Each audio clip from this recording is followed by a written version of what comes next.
यसपछि छोटो स्वागत मन्तव्यको लागि म हाम्रो स्वाभिमान पश्चिम बङ्गाल युनिटकी अध्यक्ष विनीता राईज्यूलाई म आमन्त्रित गर्दछु।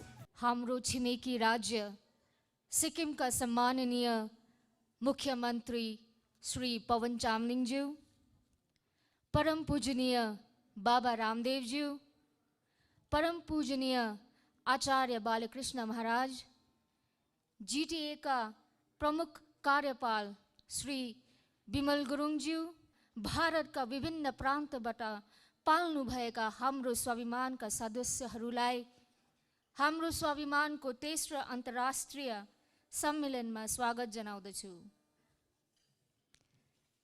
पूर्व वक्ताबाट तपाईहरूले सुनिसक्नु भएको छ हाम्रो स्वाभिमान के हो, यसको उद्देश्य के हो। तर अहिलेको समयमा हाम्रो स्वाभिमानको इम्पोर्टेन्स के छ त? हामीले आफ्नो जीवन निर्वाह गरेर आइरहेका छौँ, तर जीवन जिउन मात्र पर्याप्त हुँदैन, स्वाभिमानको साथ जीवन जिउन नै महत्त्वपूर्ण हुँदछ।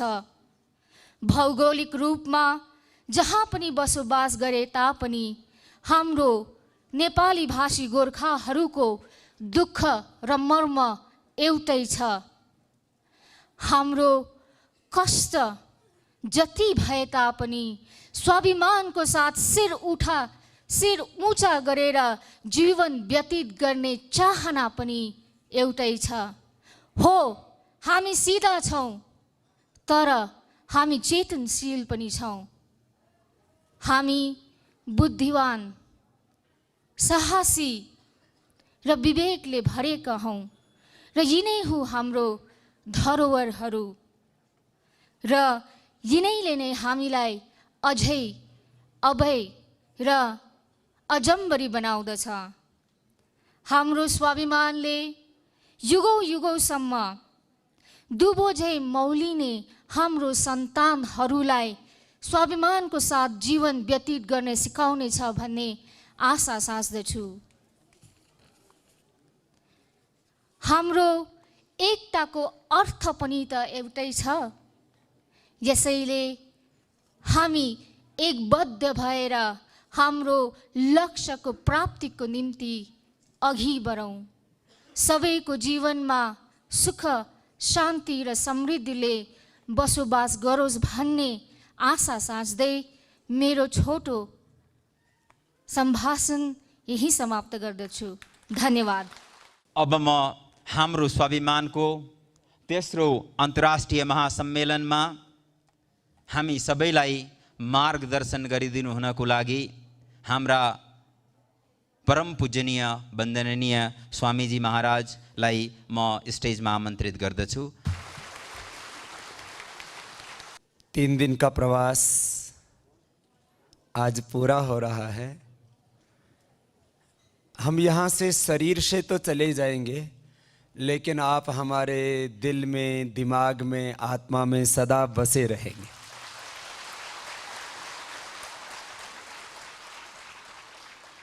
और आज इस कार्यक्रम का समापन हो रहा है और आज के समापन के उत्सव पुरुष हमारे बहुत ही प्रिय आत्मीय पवन चामलिंग जी हमारे बीच में आए हैं। उनका बहुत बहुत अभिनंदन।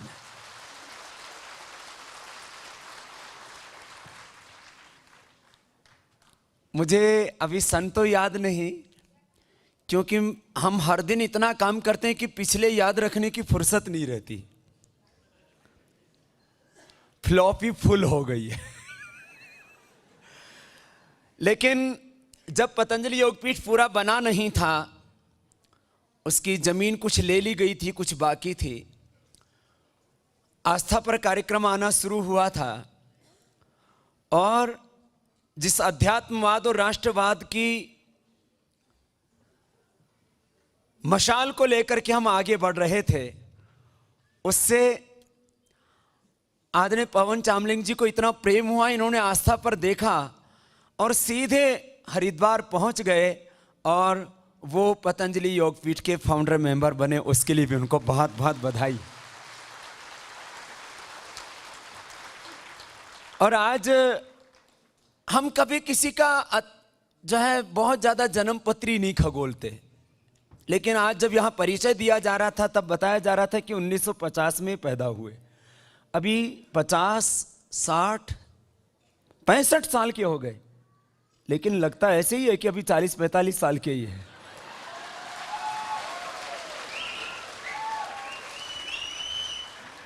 इतने स्मार्ट हैं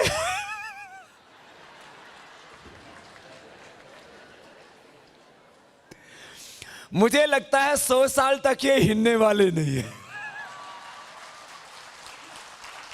बड़े तेजस्वी है। और हमारे वैसे तो जितने भी गोरखाली और हमारे नेपाली भाई बहन हैं, उनका स्ट्रक्चर ही ऐसा है, वो बुढ़े दिखते ही नहीं है। बॉडी का स्ट्रक्चर, जेनेटिक स्ट्रक्चर ही ऐसा है। और अब तो योग करने लग गए तो अब निश्चित रूप से आप बुढ़े होंगे ही नहीं। ओहो, उत्तर भारत में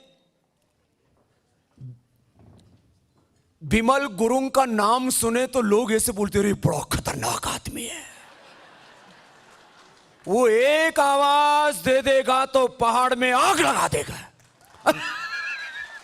ऐसा एक आभा मंडल बना हुआ।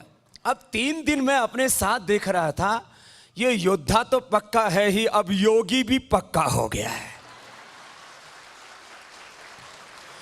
मेरे साथ योगिक जोगिंग, सूर्य नमस्कार, अरे दंड बैठक भी सब लगाता है और प्राणायाम। मैं देखता माथे पर ऐसा पसीना टपकता है, अब छोड़ना नहीं हो। मेरे से विमल जी बोले बाबा जी हमको योग गुरु दे दो आप हरिद्वार से, और पूरे के पूरे इस दार्जिलिंग क्षेत्र को, गोरखालैंड को योगमय बनाना है पूरा, जिससे कि किसी के जीवन में कोई बीमारी और बुराई ना हो। हम सब ऋषियों की संतान हैं। देखो, हमरो स्वाभिमान ट्रस्ट का ये अभियान है और गोरखालैंड जनमुक्ति मोर्चा के हमारे भाई बिमल गुरुंग जी जो निरंतर पुरुषार्थ करते हैं और सबको जगाते हैं। और अब आप सब जो अपने गौरव को अपने आंखों के सामने लेकर के चलना चाहते हो, तो हमारे गौरव कौन है? इधर से देखना शुरू करो, ऊपर से। आदिकाल से महर्षि वेदव्यास जी, ये हमारे गोरखा लोगों के गौरव हैं, हमारे नेपाली लोगों के गौरव। महर्षि वेदव्यास के बिना भारतीय संस्कृति 1 इंच भी आगे नहीं बढ़ सकती। सारे गौरव पुरुष, सारे महापुरुष वो हमारे गोरखाली नेपाली समाज के हैं। इससे बड़ा गौरव आपके लिए क्या हो सकता है? दूसरे महापुरुष देखो, गौतम बुद्ध, ये हमारे गोरखाली और नेपाली समाज के गौरव है। ब्रह्मज्ञानी राजा जनक हमारे गोरखाली नेपाली समाज के गौरव हैं। महर्षि विश्वामित्र, महर्षि गौतम, माता सीता, महर्षि भृगु, महर्षि वाल्मीकि, महर्षि याज्ञवल्क्य, गुरु गोरखनाथ तो है ही गोरख ही, वो गोरखा थे इसलिए गोरखनाथ। हाँ, इतने बड़े योगी महापुरुष, मंडन मिश्र, श्रृंगी ऋषि, हरनिको, भृकुटी आदि कवि, भानुभक्त, इन महापुरुषों को सुबह उठ करके याद किया करो और अपने को उन जैसा बनाने के लिए पुरुषार्थ किया करो। यह है गोरखाली होने का गौरव, यह है नेपाली होने का गौरव।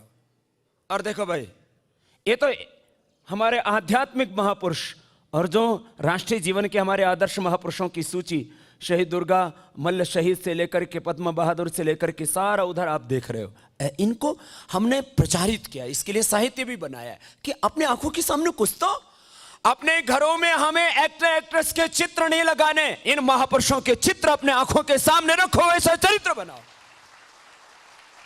हमारे रोल मॉडल, हमारे आइकॉन ये हैं और उन्हीं के आदर्शों को आगे बढ़ा रहे हैं हमारे आदे पवन चामलिंग जी और बिमल गुरुंग जी। इनको भी बहुत बहुत अभिनंदन है। और इन्हीं महापुरुषों के आदर्शों को आगे लेकर के चल रहे हैं। इन्हीं महापुरुषों की श्रेणी के एक और हमारे महापुरुष हैं श्रद्धेय आचार्य भाषण जी, उनको वंदन और अभिनंदन। देखो, आज मैं ज्यादा नहीं कहना चाहता, इतनी सी बात कहना चाहता हूं। लोग बोलते हैं बाबा जी आप किस किस की लड़ाई लड़ोगे पूरे हिंदुस्तान में?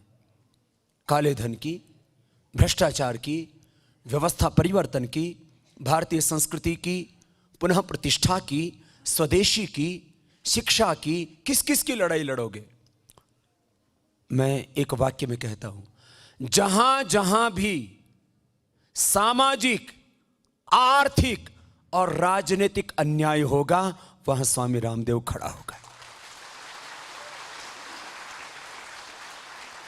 यहां गोरखाली और नेपाली लोगों के लिए भी जो सोशल, इकोनॉमिक और पॉलिटिकल जस्टिस के लिए आप लड़ाई लड़ रहे हो, हम आपके हमेशा साथ रहेंगे।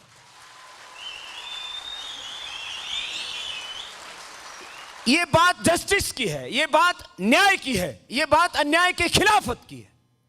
और अब इस लड़ाई को, क्योंकि मैं ये दिन नेपाली मूल का होता, नेपाली भाषा भाषी होता, मैं गोरखाली होता, तो बोले ये तो अपने ही लड़ाई लड़ रहे हैं, इनका अपना अपना कोई स्वार्थ होगा। लेकिन बाबा रामदेव जब कोई बात कहता है, वो गोरखाली नहीं है, वो नेपाली नहीं है, लेकिन वो जब आपकी बात करता है, तब लोगों को लगता है कि इस बात में कोई बात है, और वो बात यही है कि हम सामाजिक, आर्थिक और राजनीतिक अन्याय को, पॉलिटिकल, सोशल, इकोनॉमिक इनजस्टिस को हम सहन नहीं करेंगे, और आपका हक आपको दिला करके रहेंगे।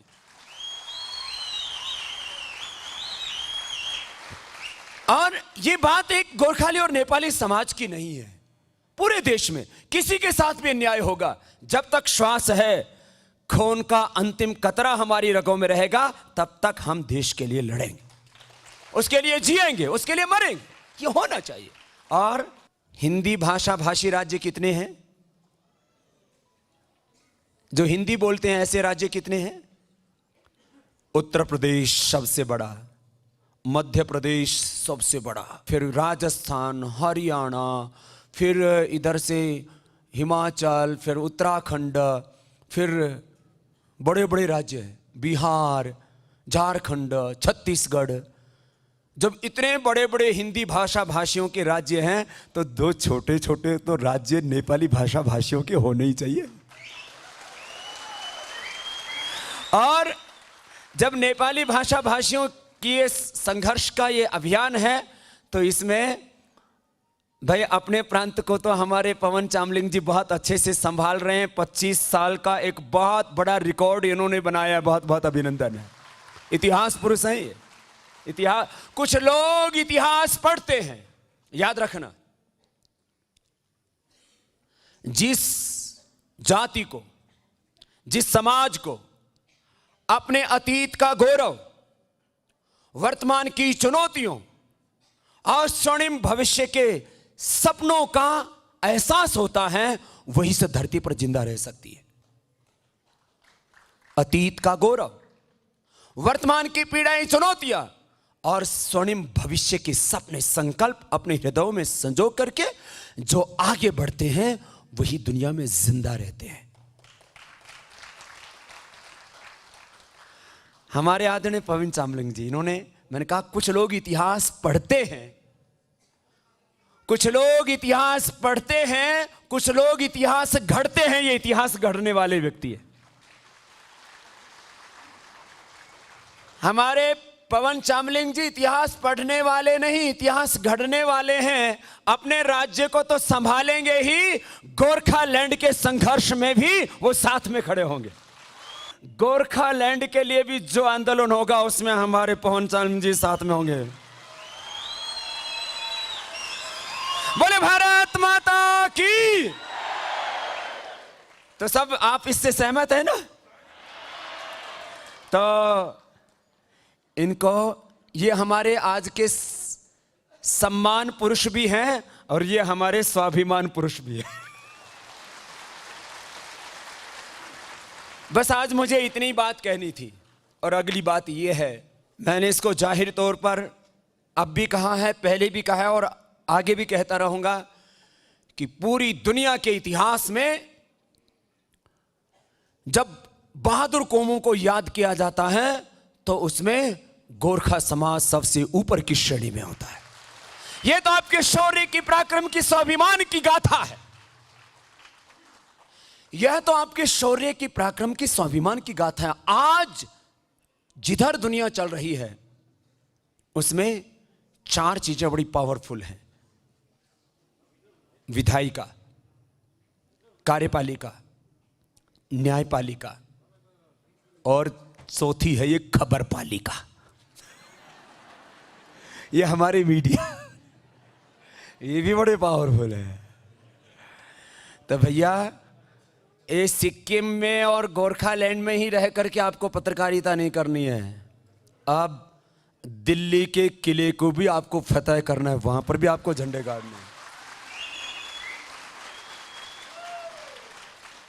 जब तक किसी की कहीं भागीदारी नहीं होती, मैंने बहुत अध्ययन किया है दुनिया के इतिहास का, भारत के इतिहास का, और अतीत का अध्ययन किया, और वर्तमान के सारी चुनौतियों को, पीड़ाओं को अपनी आंखों से देखा नहीं, उसको जिया है मैंने। और इसलिए कह रहा हूं, यदि इन चारों में कमजोर पड़ोगे तो सम्मान और स्वाभिमान के साथ जिंदा नहीं रह सकते। इसलिए गोरखाली और नेपाली समाज के लोग अपने आप को गौरव दिलाना चाहते हैं, तो विधायिका में, कार्यपालिका में, न्यायपालिका में, खबरपालिका में चारों तरफ सफलता के झंडे आपको गाड़ने, तब आप सम्मान और स्वाभिमान के साथ जी पाओगे। यह है हमारे स्वाभिमान का काम। यह लक्ष्य है। अब इसमें आपको मेहनत तो करनी पड़ेगी, बिना पुरुषार्थ किए कुछ हासिल नहीं होता है। हम कहते हैं पुरुष, स्त्री और पुरुष दोनों के लिए पुरुष शब्द का प्रयोग आता है संस्कृत में। ऐसे पुत्र शब्द का भी बड़ा विवाद करते हैं कई बार लोग। पुरुषार्थ का मतलब है जो पुरुषार्थ करे वही पुरुषार्थ, बाकी तो और ही कुछ कहलाएंगे। पुरुष हो तो पुरुषार्थ करना है। तुम स्त्री के रूप में, पुरुष के रूप में, ये तो शब्द स्त्री पुरुष फिर बाद में घड़ दिए गए। पुरुषार्थ, पुरुषार्थ चतुष्टय, यही हमारी संस्कृति का आधार है। पुरुषार्थ तो करना है, आगे बढ़ना है, और शौर्य और पराक्रम के झंडे गाड़ने के साथ साथ आपको देश में जब आईएएस ऑफिसर्स की सूची बने तो उसमें भी गोरखाली और नेपाली समाज के लोगों का नाम अग्रणी भूमिका।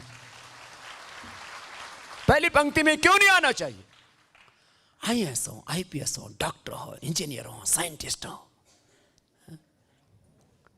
अरे आचार्य बालकृष्ण जी आज कहते हैं ये इतना बड़ा साम्राज्य योग का, आयुर्वेद का, स्वदेशी का, वैदिक संस्कृति का, सारी दुनिया हैरत में है, ये सब चल कैसे रहा है? अरे हम तो फक्कड़ आदमी हैं, ये सब चला रहे हैं आचार्य बालकृष्ण। इतना दिमाग वाला है कि सारी दुनिया घूम गई, सरकारें घूम गई, ये चल कैसे रहा? Income tax, sale tax, ED, CBI सब कुछ लगाया, ये पता ही नहीं लगा पाई कि ये चल कैसे रहा है। ये सामने बैठा आचार्य बालकृष्ण चला रहा है। ऐसा गौरव सब में होना चाहिए, इतनी बुद्धिमानी होनी चाहिए, इतना पराक्रम होना चाहिए, इतना डेडिकेशन होना चाहिए अपने कार्य के प्रति। हम लोग गुरुकुल में पढ़े हैं, हम गुरुकुल के मित्र हैं। कृष्ण सुदामा, वो एक वैसा उदाहरण दे दिया जाता है, लेकिन हम लोग तो दोनों के दोनों ही साधारण पृष्ठभूमि से आए, गुरुकुल में पढ़े। हम लोगों को इंजीनियरिंग नहीं आती थी, लेकिन पतंजलि योगपीठ जो लोग आते हैं वहाँ इंजीनियर्स कहते हैं हमको आचार्य बालकृष्ण जी से इंजीनियरिंग सीखनी है। वहाँ मैनेजमेंट के लोग आते हैं, तो मैनेजमेंट के लोग आते हैं। अब मैनेजमेंट बहुत बड़ा सब्जेक्ट है, पूरी दुनिया तो मैनेजमेंट के लोग ही चला रहे हैं, ये सब मैनेजमेंट ही हो रहा है सब चारों तरफ। अब मैनेजमेंट के लोग आते हैं, वो कहते हैं हमको मैनेजमेंट सीखना है। बिजनेस वाले आते हैं, वो कहते हैं हमको बिजनेस सीखना है। जब एक व्यक्ति आप ही के बीच का जब इतना बड़ा गौरव हासिल कर सकता है, तो आप अपने आचार्य बालकृष्ण को आंखों के सामने रख करके और आगे सफलता के झंडे गाड़ो और आगे बढ़ो। हर क्षेत्र में नेतृत्व का, आप हर एक को भगवान ने प्रथम होने की शक्ति दी है। मैं तो हर दिन यही उत्साह के गीत गाता हूं, अहम इंद्रो न पराजिज्ञे, मैं कभी पराजित नहीं होऊंगा। ये वेद का संदेश है। कृतम में दक्षिणे हस्ते, पुरुषार्थ मेरे दाएं हाथ में और विजय मेरे बाएं हाथ में, कृतम में दक्षिणे हस्ते जयो में सभ्य आहित। ऐसा होना है। अग्नि अस्मि जन्मना जात वेदा घृतम में चक्षुमृतम आसन अर्कस्य धातु रजसो विमान अजस्रो घ्रमो हविरस्मि नाम। ऐसा उत्साह अपने भीतर होना चाहिए, कभी भी निराशा और हताशा में नहीं जीना। ऐसे शौर्य और पराक्रम अपने हृदय में संजो के आप सब जगह सफलता के झंडे गाड़ें। आप सबके लिए भी बहुत शुभकामनाएं। अभी तो यहाँ पर बहुत सारे प्रकल्पों के लिए प्रस्ताव रखा है हमारे विमल गुरुंग जी ने कि यहाँ पतंजलि योगपीठ बने, यहाँ आचार्य कोलम बने, यहाँ जड़ी बूटियों के लिए प्रोसेसिंग सेंटर बने। आप जो बनाना चाहेंगे हम यहाँ पर बनाएंगे।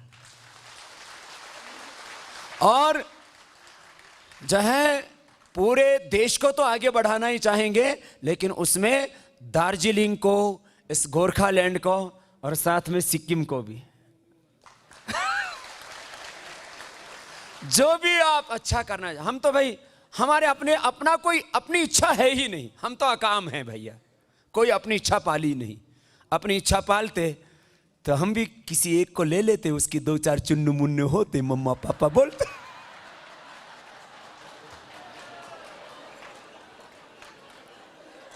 अपनी कोई इच्छा रखी ही नहीं।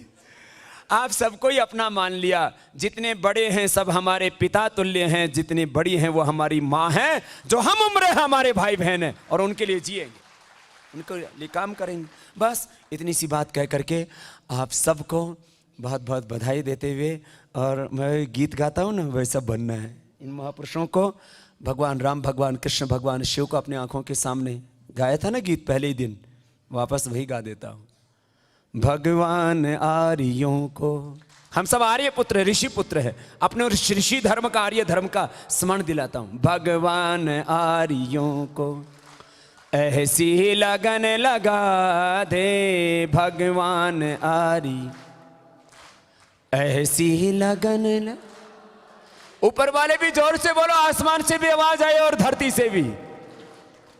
वापस, भगवान आर्यों को ऐसी लगन लगा दे, वैदिक धर्म की खातिर, वैदिक धर्म की जीना इन्हें सिखा दे, वैदिक धर्म की खातिर मिटना इन्हें सिखा दे, भगवान आर्यों को। फिर राम कृष्ण निकले घर घर गली गली से। रामदेव और बालकृष्ण की तरह आपको भी करना पड़ेगा, कुछ को बाबा भी बनना पड़ेगा। फिर राम कृष्ण निकले घर घर गली गली से, फिर राम कृष्ण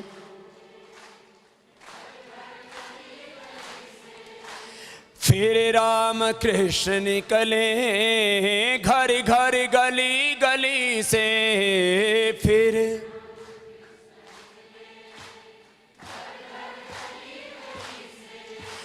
अर्जुन व कर्ण जैसे योद्धारणा स्थली से, अर्जुन व कर्ण जैसे योद्धा, भगवान आर्यों को ऐसी लगन लगा दे, भगवान आर्यों को ऐसी लगन लगा दे, वैदिक धर्म की खातिर, वैदिक धर्म की खातिर जीना इन्हें सिखा दे, वैदिक धर्म की खातिर मिटना इन्हें सिखा दे, भगवान आर्यों को, भगवान आर्यों को, भगवान आर्यों को। बोलिए भारत माता की। ए दोनों मुट्ठी बांध के जरा ऐसी तेज आवाज आए कि दार्जिलिंग से लेके दिल्ली तक गूंजे, भारत माता की। वंदे वंदे गोरखालैंड। ऐसा जिंदा दिल होने हैं आपको। और पवन चामलिंग जी को जो आज हमारे उत्सव पुरुष हैं, सबकी ओर से पुनः बहुत बहुत बधाई, बहुत बहुत शुभकामनाएं।